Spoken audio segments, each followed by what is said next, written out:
I wanted to ask you about your, you mixed up Presidents Zelensky and Putin earlier today. And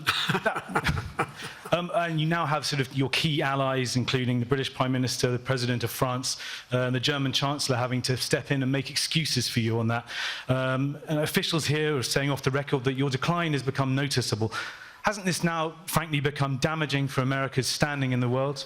Thank you. Did you see any damage to our standing in my leading this conference? Have you seen a more successful conference? What do you think?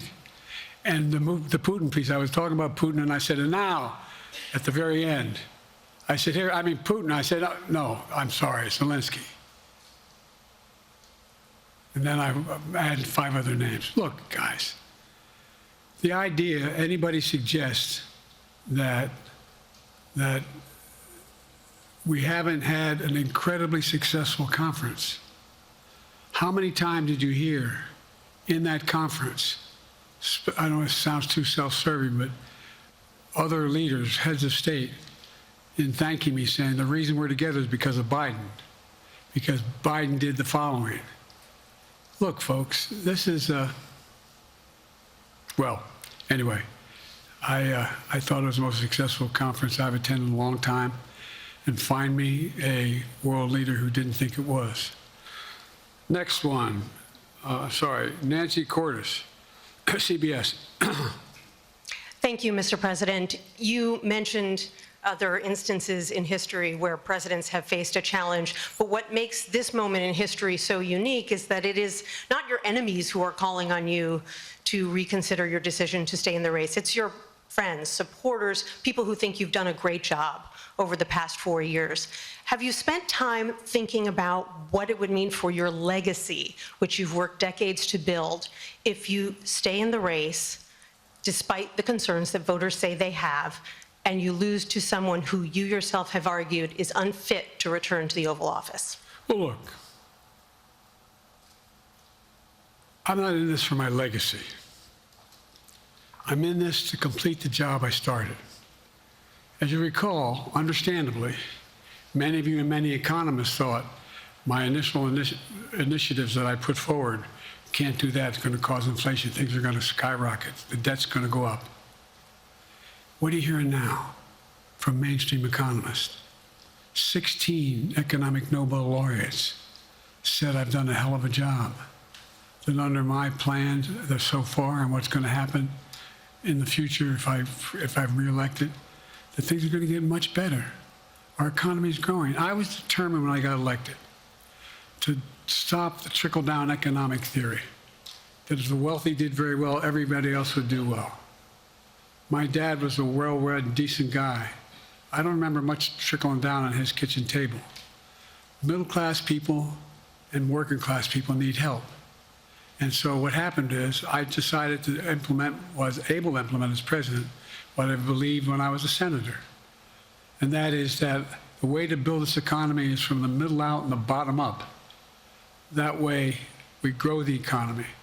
And the wealthy still do very well. They do fine. And guess what? Find me an economist, a mainstream economist who said we haven't done well. What have we not done that isn't working right now? And so we got more to do, though. We got to finish the job. And by the way, I come from the corporate state of the world. Delaware has more corporations registered in Delaware than every other state in the nation combined. I'm not anti-corporate, but corporate profits have doubled since the pandemic, doubled.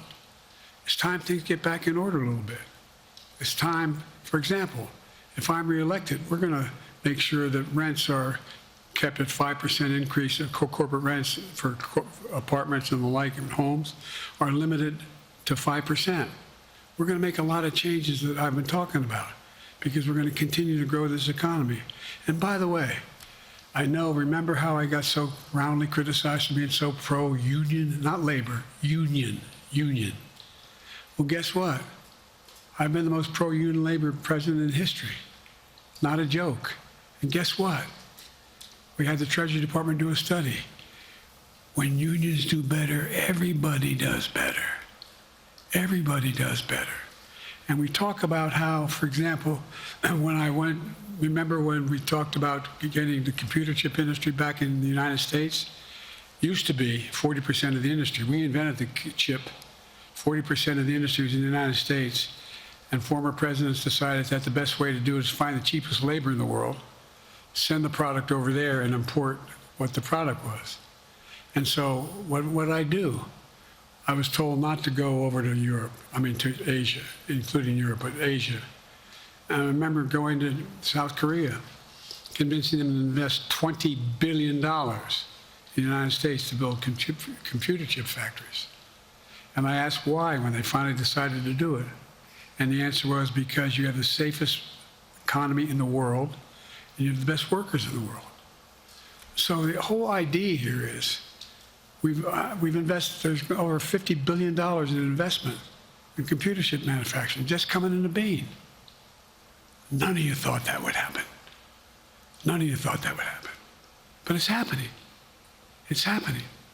And it's going to grow economies all through. And by the way, red states and blue states. Matter of fact, there's as much in red states as blue states. I've made no distinction.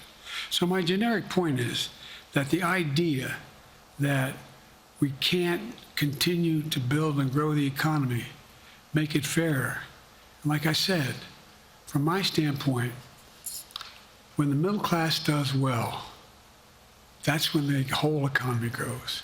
The poor have a shot, the wealthy do well, but the wealthy got to start paying their taxes.